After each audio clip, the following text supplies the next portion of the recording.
Same होता है। अब हम आ जाते हैं प्लाज्मा मेम्ब्रेन के कंपोनेंट्स।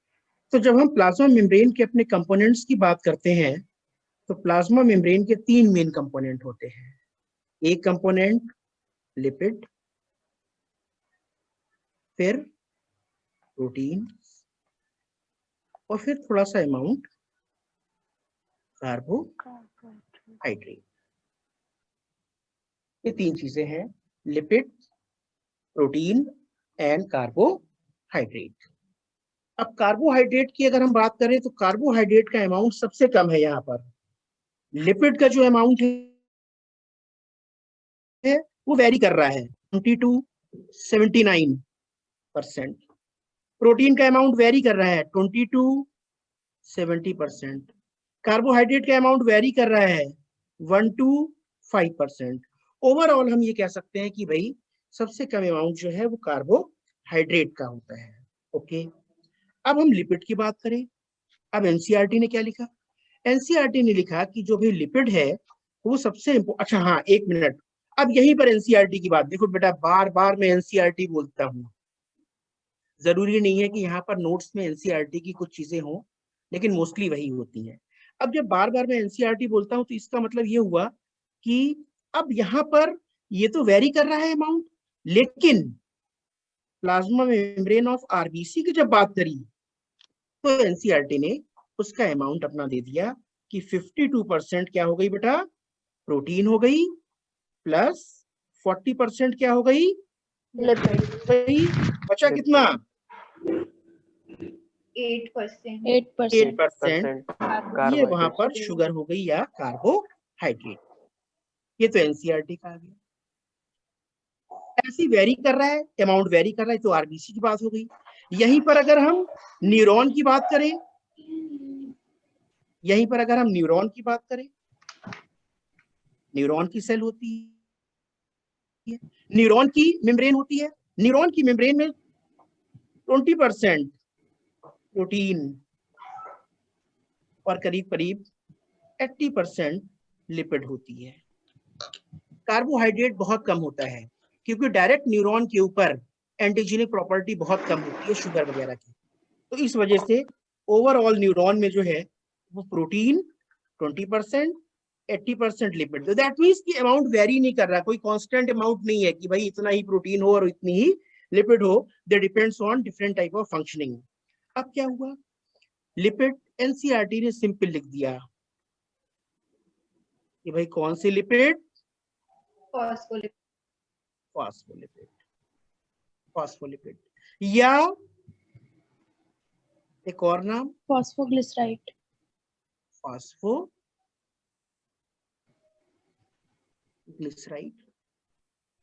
अभी जो फॉस्फोलिपिड है, फॉस्फोग्लिसराइड है बेटा, ये 100 टाइप्स की है, ये तो एक पूरा उसका ग्रुप का नाम हो गया, पूरा जो ग्रुप है उसका नाम हो गया, सेरिब्रोसाइड, ग्लाइकोलिपिड, स्फेंगोलिपिड, ये सब नाम चल रहे हैं। नहीं बेटा, वो सब उस चक्कर में नहीं पड़ना है, वो नहीं आनी, इसलिए हमारे पास टाइम कम है, आपके भी पास टाइम कम है, हम उन चीज को फोकस करें कि जो मेनली हमें करनी है। अब यहां पर आ गया, अब यहां पर अगर हम देखें 100 टाइप, अब 100 टाइप नहीं देखेंगे, ये भी आ गया, कोलेस्ट्रॉल, ग्लाइकोलिपिड भी आ गई, ग्लाइकोलिपिड भी आ गई। अगर बायोमोलिक्यूल में चले जाएं तो उसमें आप नाम ही नाम पढ़ लेंगे, नहीं अभी इनकी जरूरत नहीं है, बस कोलेस्ट्रॉल याद कर सकते हैं, बाकी की कोई जरूरत यहाँ पर नहीं है। ठीक है, अब आ गए हम प्रोटीन के ऊपर। अब जो प्रोटीन है वो इस तरीके से नहीं है कि प्रोटीन सारी, अब इस प्रोटीन में कैटेगरी है, क्या कैटेगरी है, स्ट्रक्चरल प्रोटीन, इंटीग्रल, स्ट्रक्चरल, एक मिनट को, स्ट्रक्चरल प्रोटीन, स्ट्रक्चरल प्रोटीन में फिर जो आप बात कर रहे हो, स्ट्रक्चरल प्रोटीन में बात कर रहे हो, जो स्ट्रक्चर उसका फॉर्म कर रही है मेनली, फिर उसमें आपने कहा इंट्रिंसिक और Extrinsic. एक्सट्रिंसिक प्रोटीन्स अभी देखेंगे। इसके अलावा बेटा रिसेप्टर, रिसेप्टर प्रोटीन, इसके अलावा एंजाइम। ये क्या हो रहा है भाई? माइक को बंद करो। अब मैं बार बार जाके माइक बंद करूं पढ़ाने के बजाय। एंजाइम्स 30 टाइप्स के एंजाइम होते हैं मेम्ब्रेन पे। क्यों बताओ मुझे, कोई एंजाइम बताया कौन कौन से होते हैं, कभी पढ़े होंगे? ATPase. अरे बेटा देखो मेरी बात सुनो, तुम्हें कुछ ना कुछ तो पढ़ के आए हो, ऐसा तो नहीं है बिल्कुल नहीं पढ़ कर आए हो। जितनी भी बायोलॉजिकल मेम्ब्रेन होती है मोर और लेस सेम होती है। तो क्या हम लोगों ने माइटोकॉन्ड्रिया की बायोलॉजिकल मेम्ब्रेन नहीं पढ़ी थी? और उसमें हम लोगों ने कॉम्प्लेक्स नहीं देखे थे, और उसमें हम लोगों ने एंजाइम नहीं देखे थे? अब मैंने कह दिया सक्सिनेट डिहाइड्रोजनेज एंजाइम होगा कि नहीं होगा प्लाज्मा मेम्ब्रेन पर? यस अगर सर। पिछली क्लास में बात करी हम लोगों ने। Yes, sir. यस, तो वैसे करते करते करीब एंजाइम, तो हम जानते हैं कि एंजाइम का नेचर भी प्रोटीन। तो प्रोटीन स्ट्रक्चरल प्रोटीन हो सकती है, रिसेप्टर प्रोटीन हो सकती है, और एंजाइमेटिक प्रोटीन्स हो सकती हैं। ये प्रोटीन्स की बात हो गई। अब आ जाते हैं कार्बोहाइड्रेट पर। कार्बोहाइड्रेट में, कार्बोहाइड्रेट सिंपल, एनसीईआरटी ने कुछ लिखा ही नहीं। एनसीईआरटी ने तो शुगर लिख दिया, बाहर की तरफ जो शुगर है। इसमें हेक्सोज हो सकता है, इसमें साइलिक एसिड,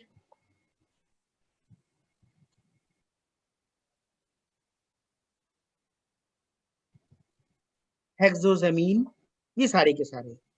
इतना नहीं जाके हमें देखना है। अब ये तो हो गया इसका कंपोजिशन। अब कंपोजिशन के बाद जब हम ऊपर चलते हैं, अब हम कंपोजिशन के बाद देखेंगे कि भाई कौन कौन से मॉडल्स यहाँ पर होंगे। तो देखो बेटा, अगर हम मॉडल की बात करें, मॉडल्स ऑफ प्लाज्मा मेम्ब्रेन, वही सही है बेटा? Yes. अब यहाँ पर अगर हम मॉडल को देखें तो भाई शुरुआत में मॉडल एक हाइपोथेसिस बनाएगी कि इस तरीके से structure Sir, voice हो Sir, गई, फिर से voice. फिर हो गई Yes, fluctuate. sir. Yes, sir. अब सही है? अभी भी नहीं सही है? अब Right सही है, side फिर and दोबारा से हो जाएगी। कोई बात नहीं।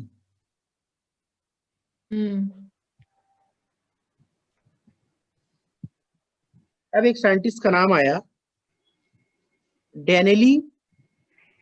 एक मिनट में इसका तो देख लूं कितना है।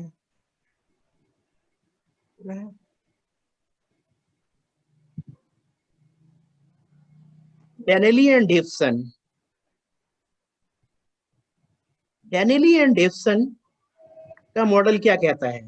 डेनेली एंड डेवसन का मॉडल सिंपल सी बात ये करता है कि भाई ये रही लिपिड, लिपिड की बाइलियर, ये लिपिड की बाइलियर हो गई। यहां तक तो सही था।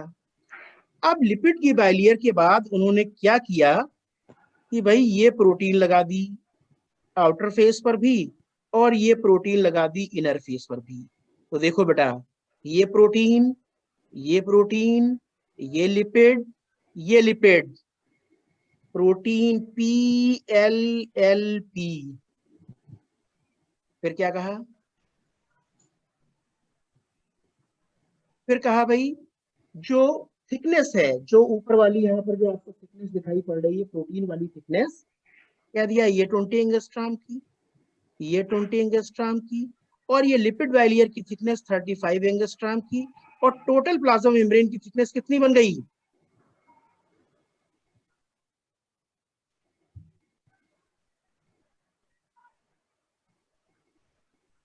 क्या नीचे लिख रहा हूं मैं? Butter sandwich model.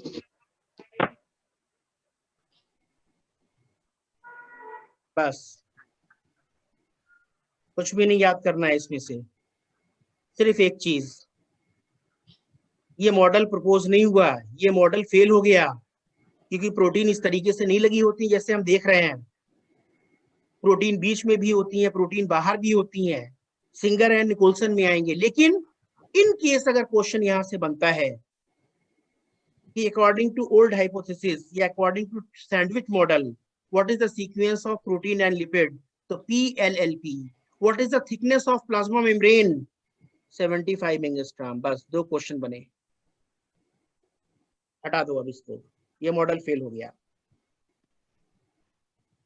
Next next आया Robertson model.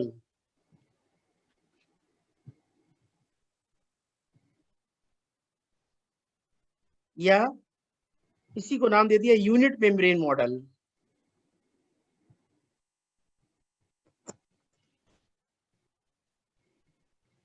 Unit membrane model कुछ नहीं बेटा, सेम सेम ऐसे ही बनाते हैं, कोई चेंज नहीं करते हैं।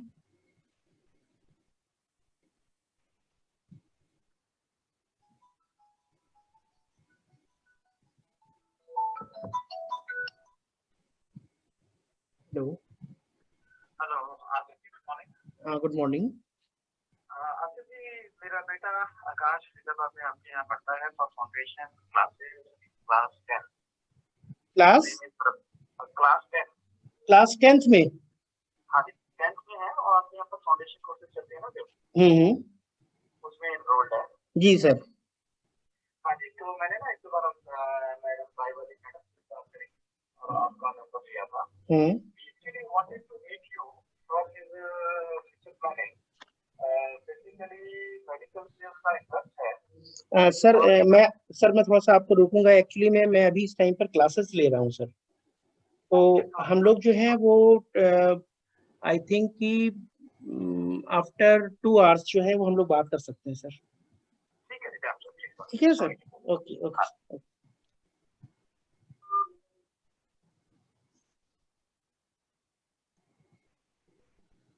लो भाई, सेम मॉडल। अब इन्होंने क्या कह दिया कि भाई देखो, इतना आसान नहीं चीजों का आना जाना, तो ये तो हो गई लिपिड बाइलियर। और जो बाहर की प्रोटीन और अंदर की प्रोटीन, उन्होंने कहा उसका नेचर चेंज होता है, बस कोई बात नहीं करी। इन्होंने कहा कि बाहर के फेस पर ग्लाइकोप्रोटीन होती है और नीचे के फेस पर नॉर्मल प्रोटीन होती है।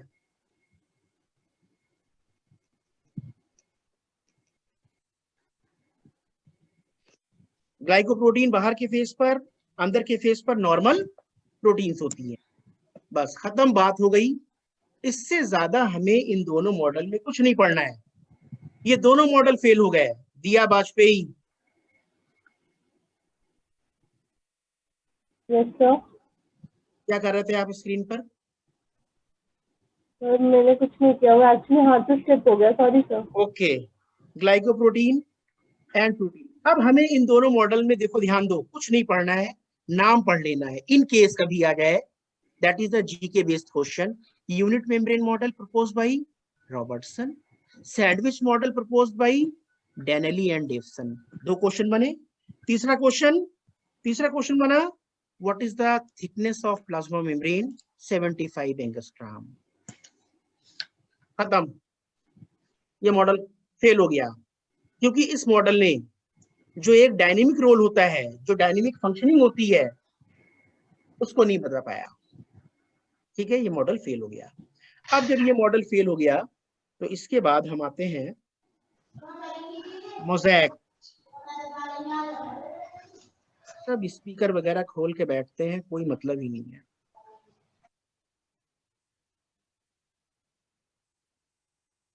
Fluid mosaic model.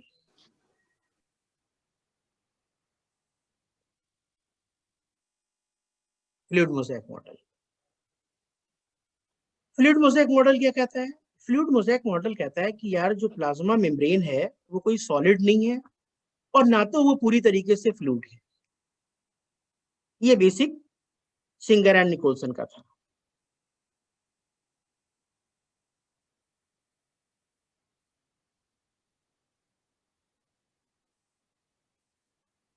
ये सिंगर एंड निकोल्सन का था। अब इन्होंने कहा कि भाई अब क्वेश्चन देखना,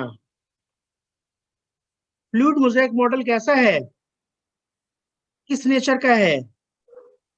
हमने कहा क्वासी फ्लूइड नेचर, ना तो पूरी तरीके से सॉलिड और ना पूरी तरीके से fluid, that is quasi fluid.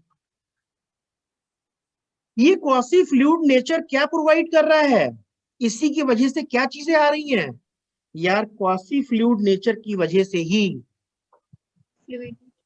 Membrane की, एनसीईआरटी भी आ गए, क्विक रिपेयर हो रहा है। इसी क्वासी फ्लूइड नेचर की वजह से मेम्ब्रेन एक्सपेंड कर रही है। इसी क्वासी फ्लूइड नेचर की वजह से मेम्ब्रेन कॉन्ट्रैक्ट कर रही है, सेल छोटी और सेल बड़ी। इसी क्वासी फ्लूइड नेचर की वजह से सेल डिवीजन हो रहा है, परो फॉर्मेशन, सॉलिड होती टूट जाती, यहीं से एक्सोसाइटोसिस हो रही है। इसी नेचर की वजह से चीजें अंदर जा रही हैं, एंडोसाइटोसिस हो रही है, वरना तो टूट जाती जैसे ही कोई चीज अंदर जाती। और इसी की वजह से, इन्हीं नेचर की वजह से वहां पर इंटरसेलुलर जंक्शन फॉर्म हो रहे हैं।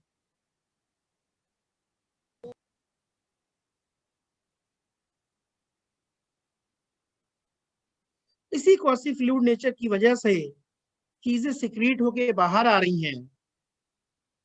लो भाई, तो क्वासी फ्लूइड नेचर, एनसीईआरटी की लाइन, क्वासी फ्लूइड नेचर, इसका क्या रिस्पॉन्स होता है, इसका क्या बेनिफिट होता है कि अगर सॉलिड होता तो कोई चीज बाहर निकलती तो मेम्ब्रेन टूट जाती,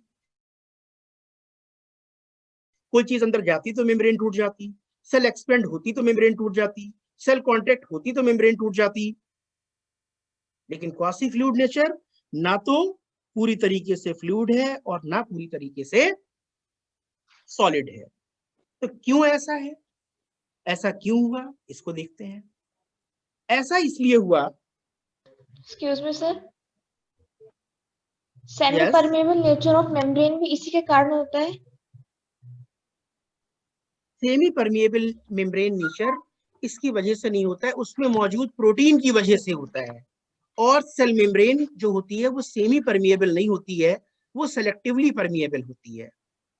लेकिन जब जिस टाइम पर वो वाटर चैनल के थ्रू वाटर को अलाउ करेगी तो उसका नेचर सेमी परमिएबल हो जाएगा, क्योंकि सेमी परमिएबल का मतलब केवल वाटर को अलाउ करना, सेलेक्टिवली परमिएबल का मतलब वाटर के साथ में और भी चीजों को अलाउ करना, सेलेक्टिव चीजों को, सभी चीजों को अलाउ नहीं करना। Okay sir.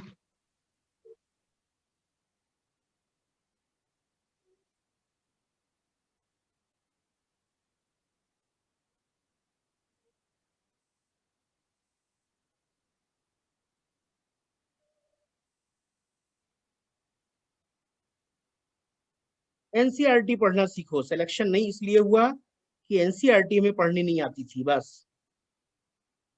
इसलिए एनसीईआरटी को पढ़ना सीखो। मैं बार बार सभी लोगों से यही बात करता हूँ कि बेटा, लोग ये समझते हैं कि एनसीईआरटी में कुछ नहीं है, और पेपर जब आपको मिलता है एनसीईआरटी का नीट में तो आप क्वेश्चन को सॉल्व नहीं कर सकते। अब जैसे पिछली बार का पेपर आया,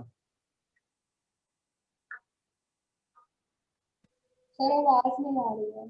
तो पिछली बार का जो पेपर आया, तो पिछली बार के पेपर में, पिछली बार के पेपर में ये नहीं है कि यार तुम 280 नंबर अगर ले आए बायो में तो बहुत अच्छा कर दिया। नो, क्यों 280 ले आए?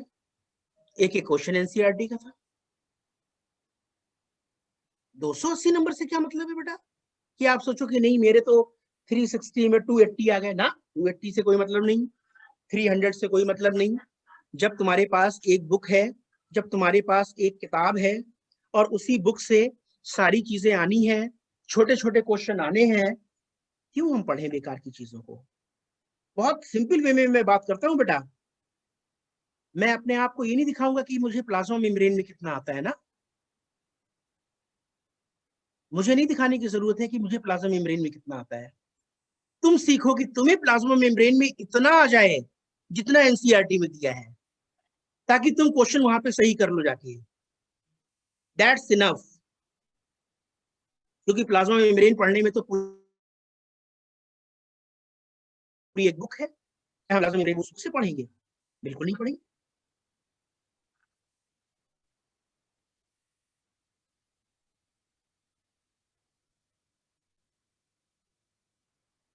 अब आवाज आ रही है सही? सही है। सही है सर।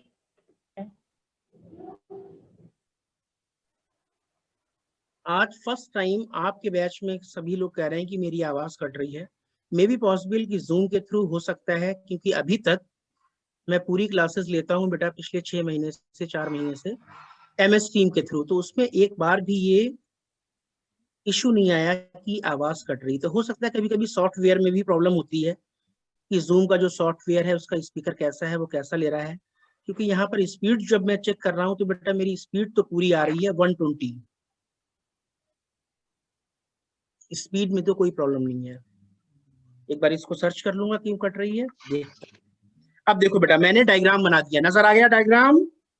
Yes sir. ओके, अब ये डायग्राम तुम्हें नजर आ गया।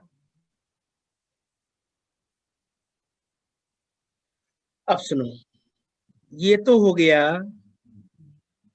लिपिड बाइलियर। ध्यान से समझो इसको बेटा, लिपिड बाइलियर। ये वाली जो प्रोटीन लगी है, ये प्रोटीन का नाम रख दो एक्सटेंसिक प्रोटीन।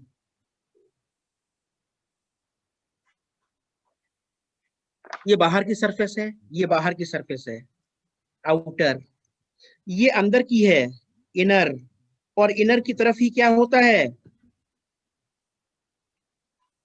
साइटोप्लाज्म। हाँ, इस बात का ध्यान रखना, ठीक है। तो जैसे मैंने सपोज ये मेम्ब्रेन बनाई है, तो ये जो हमने पोर्शन बनाया वो ये बनाया, ये इस तरीके से ये पोर्शन मैंने बनाया, ध्यान दो, ये बड़ा कर दिया। अब यहां पर जो प्रोटीन है साइटोप्लाज्म की तरफ, वो भी एक्सटेंसिक होगी, और जो ये बाहर की फेस पर है ये भी एक्सटेंसिक होगी। इस तरीके से मैंने डायग्राम बनाया। हाँ देख लिया, मैं खून लग रहा हूँ।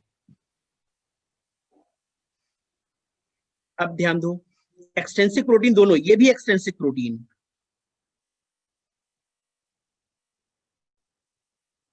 अगर ये आरबीसी की मेम्ब्रेन है तो हमने यहां पर नाम दे दिया स्पेक्ट्रिन। अब जरा मुझे बताओ, अब एक स्टेटमेंट मैं बोल रहा हूं, ध्यान देना, क्वेश्चन ऐसे बनते हैं। मैंने नाम दिया spectrin is an extrinsic protein located towards outer face of plasma membrane. No correct sir. है? No sir. फिर next statement, spectrin is an extrinsic protein located towards inner face of plasma membrane.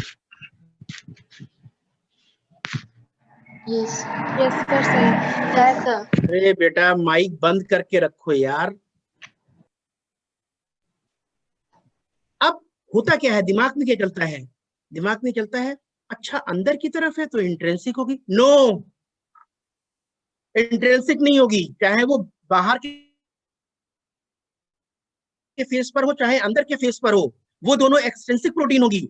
और जो पूरी धसी हुई या आधी धसी हुई, those protein completely buried in lipid bilayer और partially buried in lipid bilayer, जो पूरी डूबी हुई है या आधी डूबी हुई है, उनका नाम आईपी। अब देखो आईपी के नाम कितने हैं? इंट्रिंसिक प्रोटीन कह दो, इंटीग्रल प्रोटीन कह दो, और अगर वो पूरी डूबी हुई है, नाम क्या लिख दिया?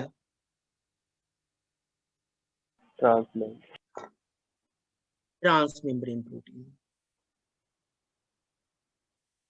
बात समझ में आई? Yes sir. अब सुनो, अब एनसीईआरटी क्या कहती है? अब एनसीईआरटी ये कहती है कि भाई जो ये लिपिड है, ये लिपिड का मॉलिक्यूल बना रहा हूं मैं, अब यार इतना तो केमिस्ट्री में तुम लोगों ने पढ़ लिया, मुझे पढ़ाने की जरूरत नहीं है। ये लिपिड का मॉलिक्यूल होता है। इस लिपिड के मॉलिक्यूल में जो इसका हेड होता है, इसको क्या कहते हो? Polar head. और पोलर हेड जो होता है वो इंटरेक्ट किसके साथ में करेगा? वाटर। वाटर के साथ में। वाटर। हाइड्रोफिलिक होगा या हाइड्रोफोबिक? हाइड्रोफिलिक। कितना आसान हो गया, कितना आसान हो गया बेटा। ये केमिस्ट्री वाली बात आ गई, फिर भी मैं समझा दे रहा हूँ। टेल, इसे कहेंगे नॉन पोलर हाइड्रोफोबिक। टेल। और ये टेल कैसी हो जाएगी बेटा? हाइड्रोफोबिक। अब देखो, अब क्या हुआ? अब ये दोनों टाइप की प्रोटीन है, इंट्रिंसिक भी प्रोटीन है और एक्सट्रिंसिक भी प्रोटीन है।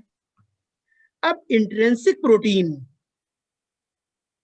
और एक्सट्रिंसिक प्रोटीन, इंट्रिंसिक प्रोटीन करीब करीब 70% होती हैं। कितनी बेटा? टोटल प्रोटीन की। और एक्सट्रिंसिक प्रोटीन कितनी होती हैं?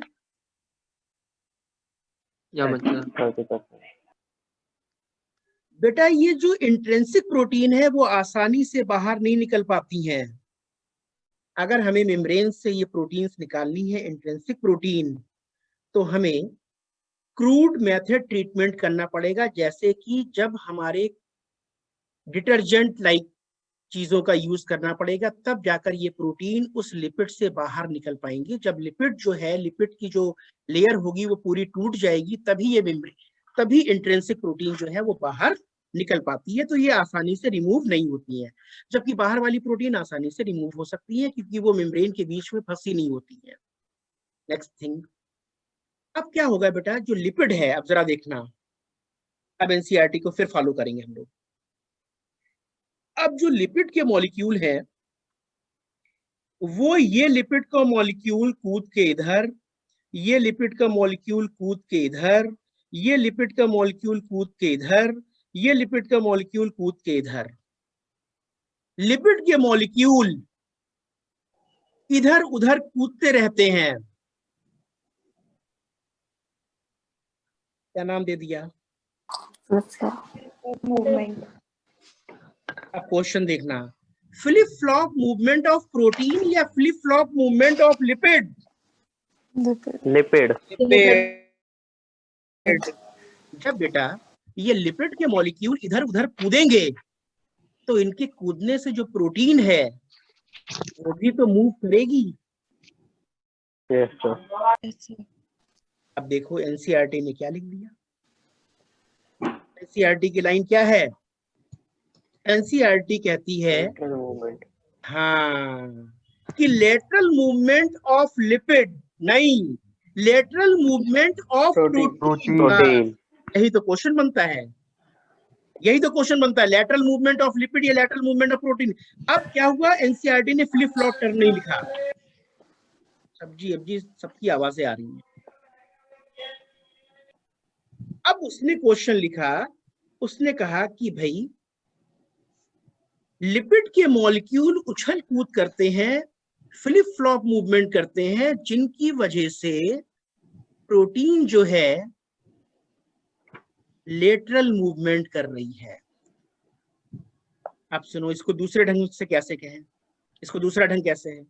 इसका दूसरा ढंग यह है कि सी वाटर में वेव्स आ रही हैं, सी वाटर उछल कूद कर रहा है, जिसकी वजह से उसमें प्रोटीन आइसबर्ग अपनी पोजीशन को चेंज कर रहे हैं।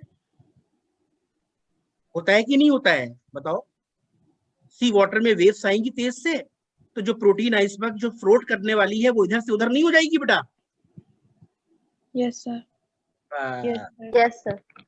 तो इसको दे दिया कि भाई मेम्ब्रेन को हम डिस्क्राइब कर सकते हैं, protein iceberg floats in the sea of phospholipid. Protein iceberg floats in the sea of phospholipid. अब कुछ आइसबर्ग पूरे डूबे हैं, कुछ आइसबर्ग आधे डूबे हैं, कुछ आइसबर्ग फ्लोट कर रहे हैं। तो जो पूरे डूबे आधे डूबे वो ज्यादा वो नहीं करते हैं, वो अपनी जगह पर रहते हैं। लेकिन जो तैर रहे हैं, एक्सटेंसिव प्रोटीन है, वो अपनी जगह को जल्दी जल्दी चेंज कर रही हैं। इन्हीं की वजह से लिपिड सॉलिड नहीं हो पाती है, इन्हीं की वजह से लिपिड बाइलियर सॉलिड नहीं हो पाती है, उछल कूद करने की वजह से, और इसका नेचर कैसा बन जाता है? Quasi fluid. इसका नेचर क्वासी फ्लूइड बन जाता है। अब एक और पॉइंट आ गया जो एनसीईआरटी में नहीं है लेकिन पीएमटी में एक बार पूछा गया। क्या पूछा गया देखो, अब मैं दिखा रहा हूं।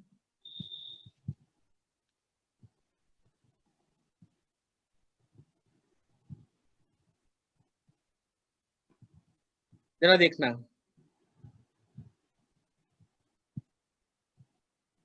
ये ग्रीन कलर से मैं कुछ लगा रहा हूं यहाँ पर। Yes sir.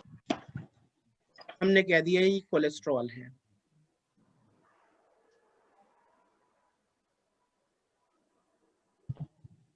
क्या बना दिया बेटा? अब सुनना जरा, बहुत अच्छा पॉइंट है, एनसीईआरटी में गिवन नहीं है। कोलेस्ट्रॉल क्या करता है? कोलेस्ट्रॉल क्या कर रहा है? लिपिड की जो क्लोज पैकेजिंग है जिसकी वजह से वो सॉलिड हो जाएंगे, उसकी क्लोज पैकेजिंग को डिस्टर्ब कर रहा है। ध्यान देना पॉइंट पर। अब केमिस्ट्री नहीं समझाऊंगा बेटा, इतना टाइम नहीं है मेरे पास। कोलेस्ट्रॉल के जो मॉलिक्यूल है, लिपिड मिलकर जो सॉलिड हो रही थी, उसमें कोलेस्ट्रॉल क्या कर रहा है? उस कोलेस्ट्रॉल को सॉलिड होने से रोक रहा है, उस कोलेस्ट्रॉल को सॉलिड होने से रोक रहा है। बेटा ध्यान देना मेरी बात का। घर में एक लाते हो तुम मस्टर्ड ऑयल, ध्यान रखना जो मैं क्वेश्चन बोल रहा हूं बहुत ध्यान से, मस्टर्ड ऑयल। और फिर घर में लाते हो आप घी आप देखते हो रूम टेम्परेचर पे सॉलिड हो जाता है, तेल रूम टेम्परेचर पे सॉलिड नहीं होता है। मैं कुछ बोल रहा हूँ, समझ में आ रहा है? Yes, sir. Yes sir. अब हम कोलेस्ट्रॉल के टाइप्स पे नहीं जाएंगे, इतना डेप्थ में नहीं जाना है।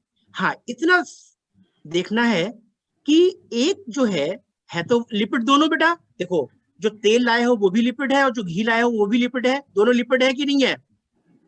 Yes sir. Yes sir. लेकिन एक रूम टेम्परेचर पे सॉलिड हो गया, ठंड के दिनों में तो इतना जम गया। अरे यार, कोकोनट ऑयल ठंड के दिनों में इतना जम गया कि चम्मच डाला वो भी टूट गया। Yes sir. आप सुनो, है दोनों लिपिड, लेकिन एक में क्या हुआ कि लिपिड के मॉलिक्यूल के बीच इतना ज्यादा इंटरेक्शन हो गया, इतनी ज्यादा क्लोज पैकेजिंग हो गई कि वो सॉलिड हो गया।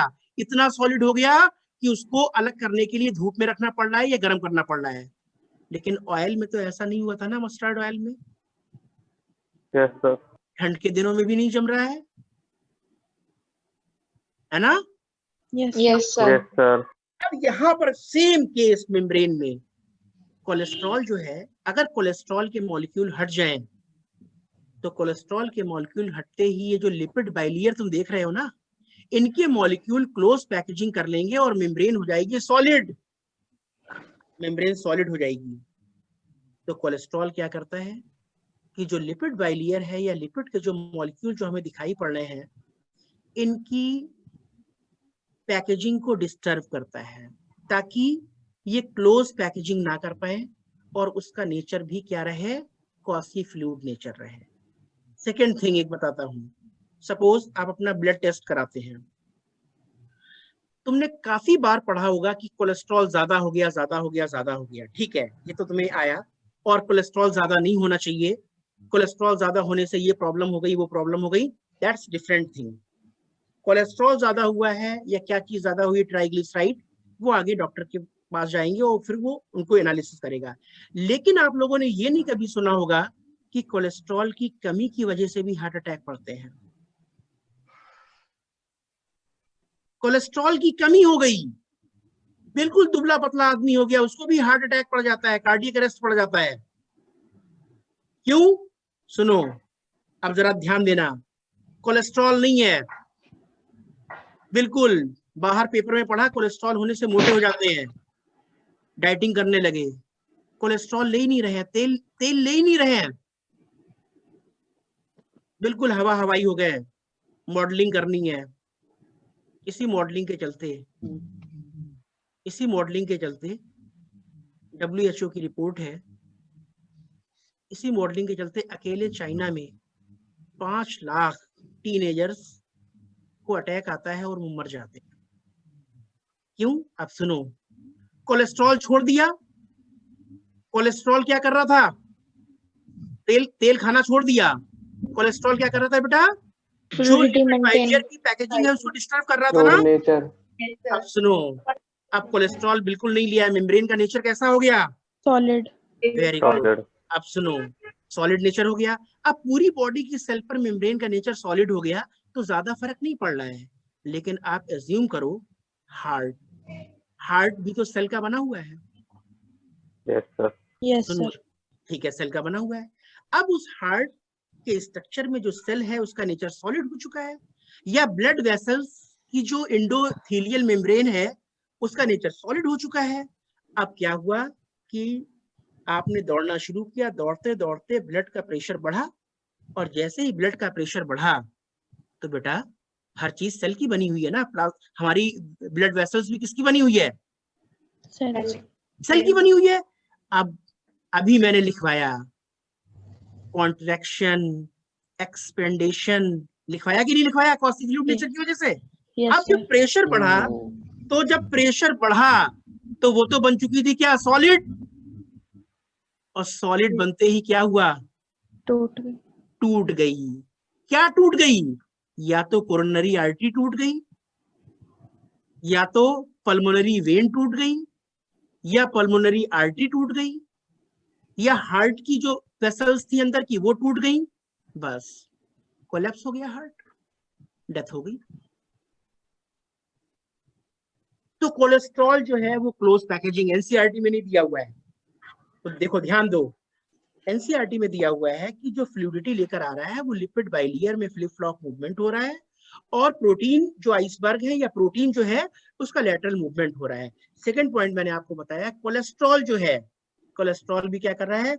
Cholesterol disturb the packaging of lipid bilayer to make it fluidity in nature, ताकि क्वासी फ्लूइड नेचर जो है वो वहां पे बना रहे। पॉइंट क्लियर हुआ? Yes, sir. Yes, sir. Point clear हो गया। अब इसमें कुछ पढ़ना ही नहीं है, बस हो गया। अब इसमें क्या करना है देखो, इतने पॉइंट हो गया, ये सारी चीजें। अब एनसीईआरटी की line, non polar tail of saturated hydrocarbons. NCERT की लाइन देखना बेटा, समझा करो इन चीजों को। हमारा पढ़ाने का तरीका अलग है बेटा। क्या लिखा हुआ है एनसीईआरटी? बिल्कुल एनसीईआरटी की लाइन सी लिखता हूं। The non polar tail of saturated hydrocarbon is protected from the aqueous environment. Aqueous environment. दिया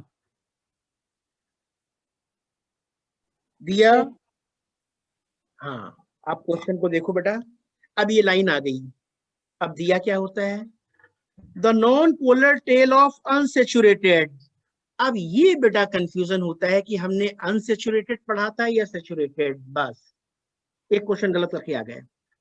मतलब हमें ध्यान है कि हमने एनसीईआरटी में पढ़ा था, लेकिन हम बिल्कुल श्योर नहीं है कि अनसेचुरेटेड पढ़ा था या सेचुरेटेड पढ़ा था।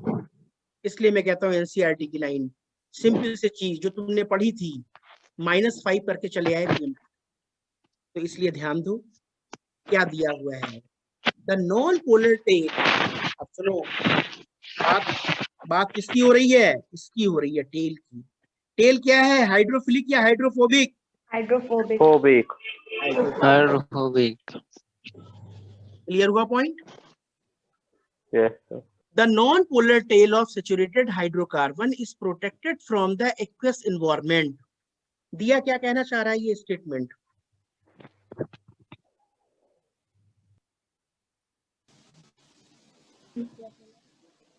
So that it does not allow the flow of hydrophilic particles of water.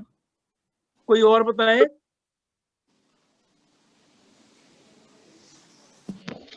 वो जो आस्था, आस्था,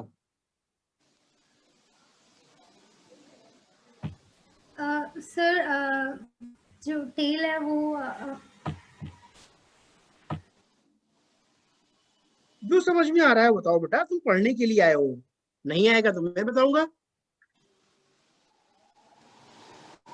देखो बेटा, ये बाहर हाइड्रोफिलिक, ये बाहर हाइड्रोफिलिक, ये अंदर हाइड्रोफोबिक। Hydrophobic. Hydrophobic. तो जो नॉन पोलर टेल है सैचुरेटेड हाइड्रोकार्बन की बनी हुई है, वो क्या कर रही है?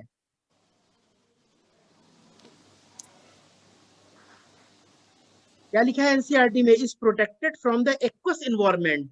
ये एक्वस एनवायरनमेंट क्या है बेटा? साइटोप्लाज्म में जो वाटर कंटेंट होता है और सेल के बाहर जो लिपिड लिम्फ होता है, मतलब एक्वस एनवायरनमेंट होता है, उससे प्रोटेक्ट करती है हाइड्रोफिलिक को, फोबिक को। इसको सिंपल मीनिंग कैसे बनाए? मतलब क्या कह रहा है? मतलब ये तो तुमने बहुत ही कॉम्प्लिकेटेड चीजें बना दी। ये कुछ ऐसी बात करो कि वो सबकी समझ में आ जाए कि ये क्या कर रहा है। मतलब शायद कि डिसॉल्यूशन का वर्क कर रहा हो।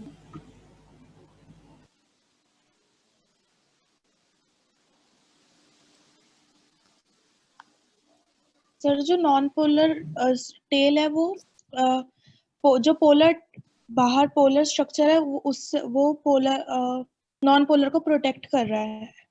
यस, कहने का मतलब जो बाहर की तरफ पोलर हेड है दोनों की तरफ, और अंदर की तरफ जो टेल है, टेल हो गई हाइड्रोफोबिक।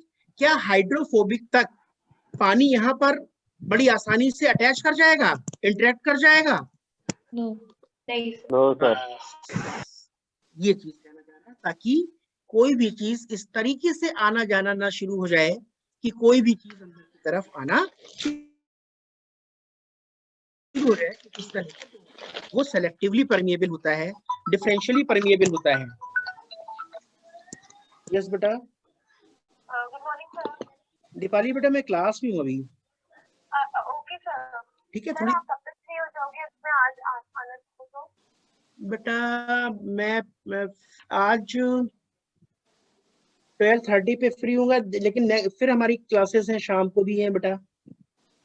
तो हाँ, तो ऐसा करना कि अगर आ सकते हैं तो 3 o'clock से पहले आ जाना। ओके सर, ठीक है। ठीक है ना? हाँ, फिर मैं मिल जाऊंगा। Okay, thank you. चलो भाई, ये हो गया। अब इसमें हमें बहुत ज्यादा नहीं पढ़ना है, क्योंकि हमें एनसीईआरटी ने दे रखा है। क्या दे रखा है? कि प्लाज्मा मेम्ब्रेन है। ठीक है, प्लाज्मा मेम्ब्रेन है। अब उसके थ्रू क्या हो रहा है? ट्रांसपोर्ट हो रहा है। अब ये ट्रांसपोर्ट हमें नहीं पढ़ना है। क्यों? ट्रांसपोर्ट हम ट्रांसपोर्ट वाले चैप्टर में पढ़ेंगे। एनसीईआरटी में थोड़ा सा जो दिया हुआ है, पैसिव दिया हुआ है, एक्टिव दिया हुआ है। पैसिव और एक्टिव ये दोनों चीजें आप जानते हैं। सोडियम पोटेशियम पंप वाला दे दिया है। पैसिव में एनर्जी की कोई जरूरत नहीं पड़ेगी, एक्टिव में एनर्जी की जरूरत होगी। तो ये सारे जो मूवमेंट है, simple diffusion, facilitated diffusion, active transport, ये सारे के सारे पॉइंट हम लोग जब हमारा चैप्टर आएगा ट्रांसपोर्ट इन प्लांट, वहां जाकर डिस्कस करेंगे। प्लाज्मा मेम्ब्रेन में बस हमें इतना ही डिस्कस करना था, दैट्स इनफ। इससे ज्यादा ऊपर के कोई भी क्वेश्चन नहीं आएंगे। सर जो एनसीईआरटी की लाइन थी ऊपर, बताओ बेटा। उसमें जो ऊपर एनसीईआरटी की लाइन आपने लिखी है, उसमें सैचुरेटेड और अनसैचुरेटेड में डिफरेंस क्या है? मतलब फर्क? अरे नहीं नहीं, फर्क की बात नहीं है। कोई भी बेटा हाइड्रोकार्बन होगा, केमिस्ट्री में आपने पढ़ा होगा कि दो नेचर होंगे, या तो सैचुरेटेड होगा या तो अनसैचुरेटेड। बस वहां पर ये लाइन है कि एक्चुअल उसका जो नेचर है वो सैचुरेटेड है या अनसैचुरेटेड है। ओके।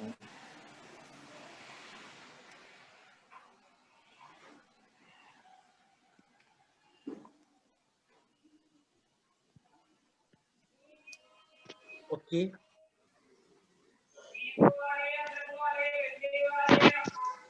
सारे सब्जियों वालों की आवाजें हमें सुनो।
मैं यहीं पे क्लास में बैठा हूँ, ठीक है, ये मत समझ लेना कि मैं गायब हो गया कहीं, बस मैं कुछ टॉपिक ढूंढ रहा हूँ।